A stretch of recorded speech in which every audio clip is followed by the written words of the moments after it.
بسم الله الرحمن الرحيم اعوذ باللہ من الشیطان الرجیم بسم اللہ الرحمن الرحیم وبہ نستعین۔ ہماری گفتگو لمعہ ششم کے کتاب الحدود میں ہے، اور کتاب الحدود میں بھی پھر ہماری گفتگو لوات، سحق اور قیادت کے بارے میں ہے۔ تو الحمدللہ ہم اس کو علم سمجھ کر پڑھتے ہیں، اور خدا کرے کہ ہمارا معاشرہ ان عیوب سے پاک ہو۔ تو آج کے درس میں آپ کو ایک عجیب غریب مسئلہ سنائیں گے۔ جو میرا بیٹا سامنے بیٹھا ہے وہ بھی کرے کہ یہ نہیں ہو سکتا، عورت سے عورت حاملہ ہو سکتی ہے یا نہیں۔ اس سے پہلے یہ کہتے ہیں کہ اگر دو عورتیں برہنہ ننگی ایک ہی بستر میں سوئی ہوئی ہوں تو ان کو بھی سزا ملے گی، البتہ وہ آپس میں محرم نہ ہوں۔ دو بہنیں اگر سوئی ہوئی ہیں تو وہ تو حرج نہیں ہے، لیکن اجنبی عورتیں ہیں تو ان کو سزا ملے گی۔ اب جو میں نے سوال کیا وہ یہ تھا کہ ایک عورت کے ساتھ شوہر ملا، شوہر نے اپنی بیوی کے ساتھ جماع بھی کیا، جماع کرنے کے بعد شوہر چلا گیا۔ وہ عورت کوئی مساحقہ کی عادی تھی، پھر اس نے اپنی نوکرانی کو یا کسی اور عورت کو بلا لیا۔ اب اس عورت نے اس عورت کے ساتھ ایک دوسرے کے ساتھ وہ کام کرنا شروع کر دیا، رگڑنا شروع کر دیا۔ نتیجے میں اس کے شوہر کا نطفہ جو اس کے رحم میں تھا وہ اس کے رحم میں چلا گیا، اور اس طریقے سے وہ دوسری حاملہ ہو گئی۔ تو اب وہ اس دوسرے کے حمل کا کیا ہوگا؟ فرماتے ہیں کہ دوسری جو حاملہ ہو گئی ہے اس کو بچے ضائع کرنے کا حق نہیں ہے، بچہ ضائع نہیں کر سکتی۔ بچہ ضائع کرے گی تو یہ جیسے اس نے قتل کیا۔ اچھا، تو یہ بچہ کس کا ہوگا؟ فرماتے ہیں یہ بچہ اس مرد کا ہوگا، کیونکہ اس مرد کے نطفے سے بچہ ہوا ہے، اور یہ مرد نے زنا بھی نہیں کی کہ ہم کہیں کہ زنا والے نطفے کی کوئی حیثیت نہیں ہوتی۔ اچھا، جس عورت نے بچے کو جنم دیا ہے یہ بچہ اس عورت کا بھی نہیں ہوگا۔ کیوں؟ اس لیے کہ اس نے تو حرام کے ذریعے یہ گویا کہ نطفہ اس کے پیٹ میں گیا ہے۔ اور جس عورت نے، شوہر والی نے اپنے شوہر کا نطفہ منتقل کیا اس طرف، یہ بچہ اس کا بھی نہیں ہوگا، کیونکہ بچہ نطفے سے ہوتا ہے۔ تو اس حوالے سے دیکھیں کہ بظاہر دو عورتوں نے آپس میں برائی کی، جس سے ایک عورت حاملہ ہو گئی اور وہ بچہ اسی مرد کا ہوگا۔ اب سوال یہ ہے کہ یہ عورت جو شوہر والی تھی جس کے ذریعے وہ دوسری حاملہ ہوئی ہے، اگر وہ کنواری تھی تو کہتے پھر اس کو حق مہر دینا ہوگا، کیونکہ اس کے بکارت کا پردہ اس کی وجہ سے ٹوٹا ہے۔ اور کتنی حق مہر دے گا؟ کہتے ہیں اس قسم کی لڑکیاں کتنی لیتی ہیں؟ جو عام طور پہ اس قسم کی لڑکیاں 5 لاکھ لیتی ہیں تو 5 لاکھ حق مہر دے گا۔ اچھا، یہ دوسری عورت جو حاملہ ہو گئی اس کو سزا ملے گی یا نہیں؟ کہتے ہیں اگر وہ اپنے مرضی کے مطابق اس نے یہ کیا ہے تو اس کو سزا ملے گی، لیکن جب تک بچہ اس کے پیٹ میں ہے تو اس کو سزا نہیں دی جائے گی، کیونکہ سزا دینے سے اس بچے کے ضائع ہونے کا خطرہ ہے۔ تو اس مسئلے میں کچھ زیادہ ہی چلا گیا۔ اس کے بعد قیادت کا مطلب کیا ہے؟ یعنی کوئی مرد یا کوئی عورت زنا کا یا لواط کا سبب بنتا ہے۔ جیسے عام طور پر ہم دیکھتے ہیں کہ کوئی شہروں میں بری عورتیں ہوتی ہیں، دیہاتوں میں بری عورتیں ہوتی ہیں، ہر جگہ کوئی مرد جا کے کہتا ہے مجھے فلاں عورت جو کہ اجنبی ہے، جو فلاں کی بیوی ہے، وہ مجھے پسند ہے، وہ اس کے میرے ساتھ تعلقات آپ کرا دیں، کہتے ہیں اتنے پیسے دو۔ تو اس طریقے سے تعلق جوڑنے والے کو جو ہے کیا ہے، قائد بولتے ہیں، اور اس عمل کو قیادت بولتے ہیں کہ یہ بھی جو ہے کیا ہے جناب حرام ہے۔ اور یہ کیسے ثابت ہوگی؟ یا تو خود قیادت کرنے والا یا کرنے والی اقرار کریں 2 مرتبہ، البتہ اقرار کے لیے شرط ہے کہ وہ بالغ ہو، عاقل ہو، آزاد ہو، مختار ہو اور مجبور نہ ہو، یا 2 شاہد گواہی دیں، تو اس کو جو ہے 75 کوڑے مارے جائیں گے کہ اس نے یہ ناجائز تعلق جوڑنے کا کام کیا ہے۔ اور شیخ توسی صاحب نے تو بہت ہی اچھی بات کہا کہ اس کو جو ہے کیا ہے 75 کوڑے بھی ماریں گے، اس کا سر بھی مونڈیں گے، اور اس کو شہر میں بھی گھمائیں گے کہ اس نے یہ برا کام کیا ہے، اور اس کو اس شہر سے بھی نکال دیں گے۔ البتہ اگر عورت نے یہ کام کیا ہے تو اس کا سر بھی نہیں مونڈیں گے، اس کو جو ہے کہ شہر میں بھی نہیں گھمائیں گے، اس کو شہر سے بھی نہیں نکالیں گے، کیونکہ اگر اس کو شہر سے نکالیں گے تو مزید اس کی عزت دوسرے شہر میں برباد ہو سکتی۔ ذر الاجنبیتاں دو اجنبی عورتوں کو تعزیر ماری جائے گی اذا تجردتا، جب وہ دونوں جو ہے کیا ہے وہ ننگی ہوں، تحت ازارن، ایک ہی چادر کے نیچے، ایک ہی کمبل، ایک ہی لحاف کے نیچے ہوں، بما لا یبلغ الحد، اتنی تعزیر ہوگی جو حد تک نہ پہنچے، یعنی 100 کوڑے سے کم ماریں گے۔ فَإِنْ أُزِّرَتَا، اگر ان دونوں عورتوں کو تعزیر کی گئی، کوڑے مارے گئے، پھر کیا کریں گے؟ مَا تَكَرُّرِ الْفِعْلِ مَرَّتَيْن، پھر دوسری مرتبہ بھی انہوں نے یہ برائی کی، پھر دوسری مرتبہ بھی ان کو جو ہے کیا ہے وہ تعزیر کی گئی، تو پھر کیا ہوگا جناب؟ حدتا فی الثالثۃ، تو کہتے ہیں کہ ان کو تیسری میں جو ہے کیا وہ حد جاری ہوگی۔ حد جاری ہوگی یعنی کیا؟ ظاہراً جو ہے کیا ہے حد وہی جو ہے وہ مساحقہ والی حد جاری ہوگی۔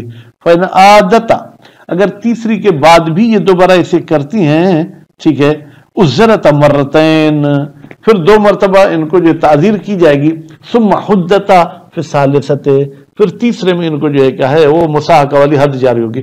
وَلَهَذَا أَبَدًا، اسی طریقے سے ان کو قتل نہیں کیا جائے گا، 2 مرتبہ تعزیر ہوگی اور تیسری مرتبہ جو کہ ان کو حد ہوگی۔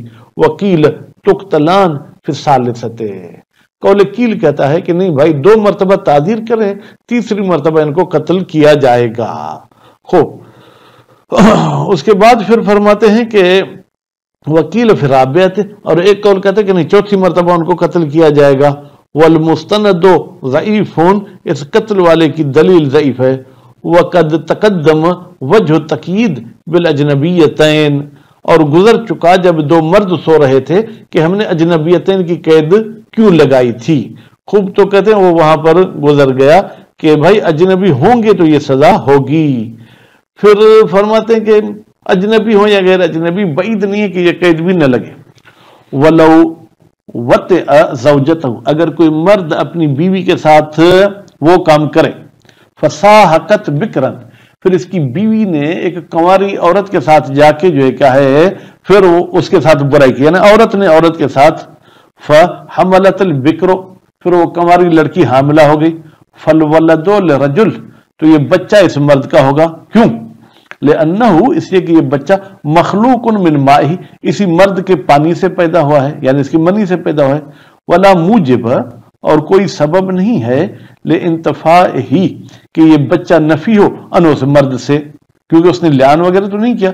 فلا یقدہ، یہاں کوئی اعتراض ہو سکتا ہے کہ بھائی یہ عورت تو اس کے نیچے لیٹی نہیں تھی، کہتے فلا یقدہ، کوئی قباحت نہیں ہے، کوئی نقصان نہیں، کونہا، کہ یہ جو باکرہ عورت ہے، لیست فراشن لہ، یہ اس مرد کے نیچے تو نہیں سوئی ہے، ولا یلحق بزوجتہ، اور یہ بچہ جو ہے اس مرد کی بیوی کے ساتھ بھی قطعا ملحق نہیں ہوگا، ولا بالبکر، وہ کنواری عورت کے ساتھ بھی ملحق نہیں ہوگا، علی الاقوی، قول قوی کے مطابق۔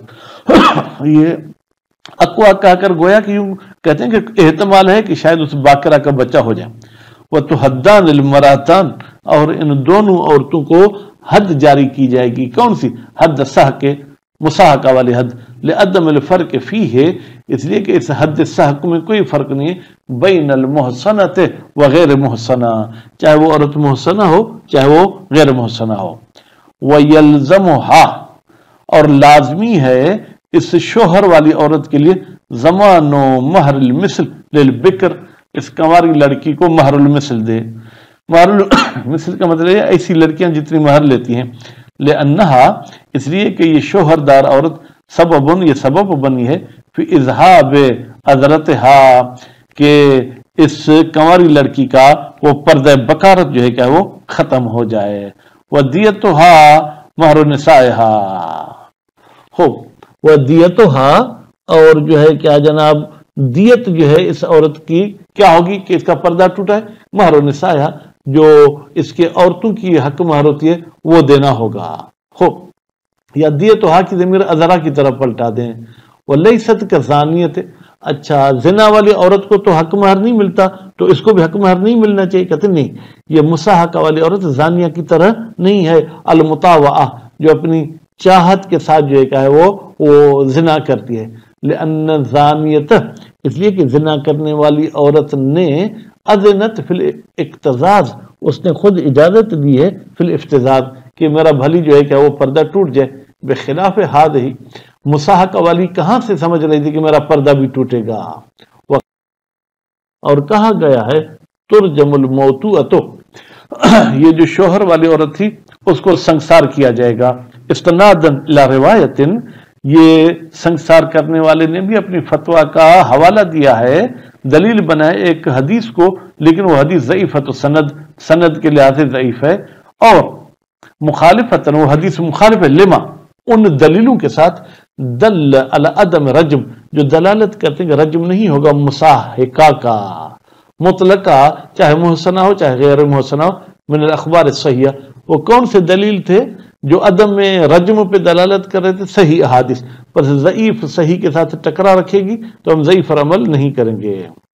وہ ابن الادریس نفع الاحکام الثلاثہ، اور ابن ادریس صاحب نے تینوں احکام کی نفی کی، تینوں احکام کون سے تھے؟ رجم کی بھی نفی کی، اور یہ بچہ رجل کا ہوگا اس کی بھی نفی کی، اور مہر بکرا والے کی بھی نفی کی ہے۔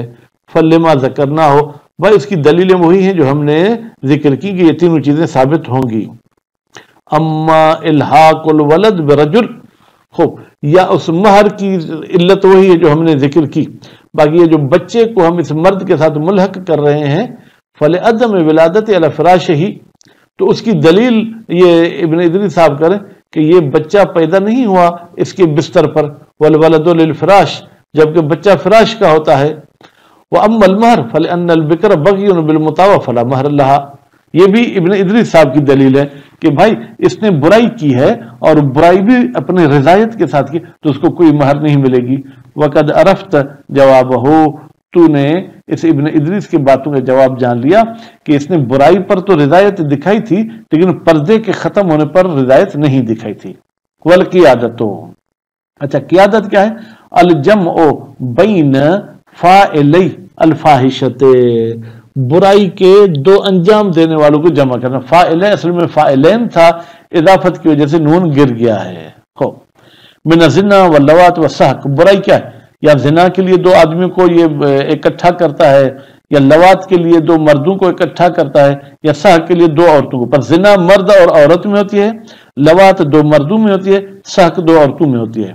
وَتَثْبُتُ، یہ قیادت ثابت ہوتی ہے بالاقرار مرتين، اگر دو مرتبہ وہ قیادت والا کہے کہ میں نے قیادت کی ہے، البتہ وہ شخص کامل ہونا چاہیے اقرار والا، بالبلوغ والعقل، بالغ ہونا چاہیے، عاقل ہونا چاہیے، آزاد ہونا چاہیے، اور المختار، اقرار کرنے پر اس کو کسی نے مجبور نہ کیا ہو، غیر المکرہ، یعنی وہ مکرہ نہیں ہونا چاہیے۔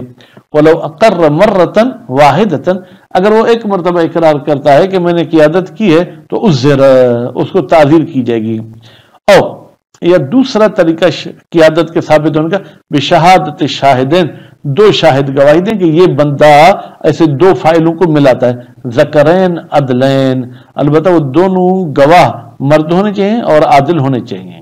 اچھا، اس قیادت کی حد اور سزا کے 75 جلدتن، 75 کوڑے ہیں۔ حرن کان القائد و عبدن، چاہے قیادت کرنے والا حر ہو چاہے عبد ہو، چاہے مسلمان ہو او کافرن یا کافر ہو، ٹھیک ہے جناب۔ رجلن کان او امرأتن، مرد ہو یا عورت ہو تو اس کو یہ 75 کوڑے لگیں گے۔ والقائل الشیخ، کہا گیا ہے اور اس کے کہنے والا کون ہے؟ شیخ توسی۔ یضاف الی جلدہ، کہتے قیادت کرنے والے کو کوڑے تو مارے ہی جائیں گے، ان یہلک رأسہ، اس کا سر بھی مونڈا جائے گا، ویشہر فی البلد، اور اس کو شہر میں گھمایا جائے گا کہ یہ ایسے برے کام کرتا ہے، دو آدمیوں کو آپس میں ملاتا ہے۔ وینفی عنہ، اور اس شخص کو اس شہر سے نکالا جائے گا، الی غیرہ من الابصار، دوسرے شہروں کی طرف، من غیر تحدید لمدت نفیہ، البتہ کتنی مدت اس کو شہر سے نکالا جائے اس مدت کی کوئی حد بندی نہیں کی گئی ہے۔ بأول مرۃ، جیسے ہی اس نے یہ پہلی مرتبہ کیا ہے تو اس کو نکالا جائے گا۔ لروایت عبداللہ بن سنان، اس لیے کہ جناب عبداللہ بن سنان کی روایت ہے ان ابی عبداللہ علیہ السلام، امام جعفر صادق علیہ السلام سے، ووافقہ المفید، اور شیخ مفید نے بھی موافقت کی ہے جناب کس کی؟ اس قول کی کہیں، ٹھیک ہے، یا اس نفی کی ہو، علی ذالک، کہ اس کو جو ہے کیا ہے جناب شہر سے نکالا جائے گا۔ الا انہ، جعل نفی فی ثانیہ، البتہ ایک فرق ہے کہ شیخ مفید کہتے ہیں کہ دوسری مرتبہ قیادت کرے تو اس کو ہم شہر سے جو ہے کیا ہے نکالیں گے۔ ولا جز علی المرأۃ، اچھا اگر عورت جو ہے دو بروں کو آپس میں ملاتے اس کا سر مونڈیں گے؟ کہتے نہیں، عورت کا سر نہیں مونڈیں گے۔ ولا شہرت، اس کو شہر میں بھی نہیں گھمائیں گے۔ ولا نفیہ، اس کو شہر سے بھی نہیں نکالیں گے۔ للاصل، ان تمام کاموں کے ثبوت میں ہمیں شک ہوتا ہے تو اصالۃ العدم کہتی ہے کہ عورت میں یہ ثابت نہیں ہے، وہ منافات نفی۔ اور دوسری بات یہ کہ اگر عورت کو شہر سے نکالیں تو یہ منافات رکھتا ہے کس چیز کے ساتھ؟ لما یجب مراعاتہ، اس چیز کے ساتھ کہ جس کی مراعات کرنا، رعایت کرنا واجب ہے۔ من ستر المرأۃ، وہ یہ کہ عورت کو چھپانا چاہیے۔ ولا کفالۃ فی حد، اچھا اب کہتے ہیں کہ اگر کسی بندے پر حد ثابت ہو گئی، میں کہتا ہوں کہ میں اس کا کفیل ہوں، جب آپ چاہیں گے لے آؤں گا، اس کو چھوڑ دو، کہتے نہیں، حد میں کوئی کفالت نہیں ہوگی۔ ضمانت مال کے ہوتی ہے، انسان کے جو ہے کیا ذمہ لینے کو کفالت کہتے ہیں۔ بے ان یکفل، مثلا کفیل بنے، لمن ثبت علیہ الحد، اس بندے کے لیے کہ جس پر حد ثابت ہوئی ہے، الی وقت متأخر، کہ بھائی میں ایک ہفتے بعد لے آؤں گا، ان وقت ثبوت ہی، حد کے ثابت ہونے کے وقت سے لیٹ نہیں کر سکتے ہیں، کفیل نہیں بن سکتے ہیں۔ ولا تاخیر فیہ، اور حد میں کوئی لیٹ بھی نہیں ہو سکتی۔ ولیستوفی متی ثبت، بلکہ حد اسی وقت جاری ہوگی جیسی ثابت ہو گئی۔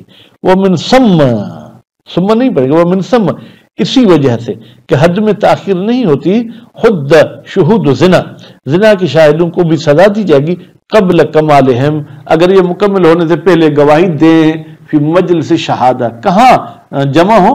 وہی گواہی والی مجلس میں۔ وَإِنْ كَانَ الْإِنْتِظَارُ يُوجِبُ كَمَالَ الْعَدَدِ، اگرچہ انتظار کرنے سے ممکن تھا کہ اس کا عدد بھی پورا ہو جائے تو بھی حد میں لیٹ نہیں کر سکتے۔ ایک صورت میں میرے بیٹے سزا میں دیر کر سکتے ہیں، الا مال عذر، مگر یہ کہ کوئی پریشانی، کوئی رکاوٹ، کوئی مجبوری ہو، من اقامت ہی، حد کے جاری کرنے میں، فی ذالک الوقت، اس وقت جب وہ ثابت ہوئی تھی۔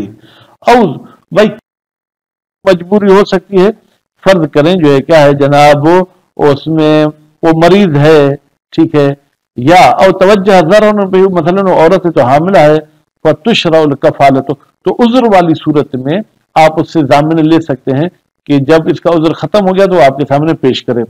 وہ تاخیر، اور جائز ہے حد کے جاری کرنے میں لیٹ کریں، الی وقت القدرت، یہاں تک کہ قدرت حاصل ہو، کس کو؟ بھائی جو کوڑے کھا رہا ہے وہ کوڑے برداشت کرنے کی قدرت رکھتا ہو۔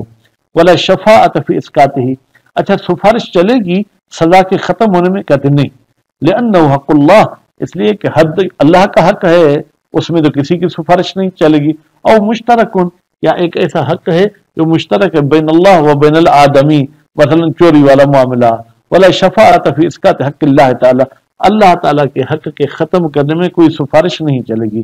قال نبی صلی اللہ علیہ وآلہ وسلم، رسول اکرم نے فرمایا ہے، لا کفالت فی حد، حد میں کوئی کفالت جاری نہیں ہوگی۔ وقال امیر المومنین علی علیہ السلام، اور حضرت علی علیہ السلام نے بھی فرمایا، لا یشفعن احد فی حد، تم میں سے کوئی بھی ایک کسی دوسرے کی سفارش نہ کرے کہ فلاں کی حد ختم کر دو۔ وقال علیہ السلام، اور حضرت علی علیہ السلام نے فرمایا، لیس فی الحدود نظرۃ ساعۃ، بھائی حدود میں ایک لمحے کی بھی تاخیر کی گنجائش نہیں ہے۔ نظرہ بمعنی مہلت، وہاں مہلت نہیں ہے، جیسے حد ثابت ہو گئی تو اس پر وہ حد جاری کی جائے گی۔ وصلی اللہ علی محمد و آل محمد۔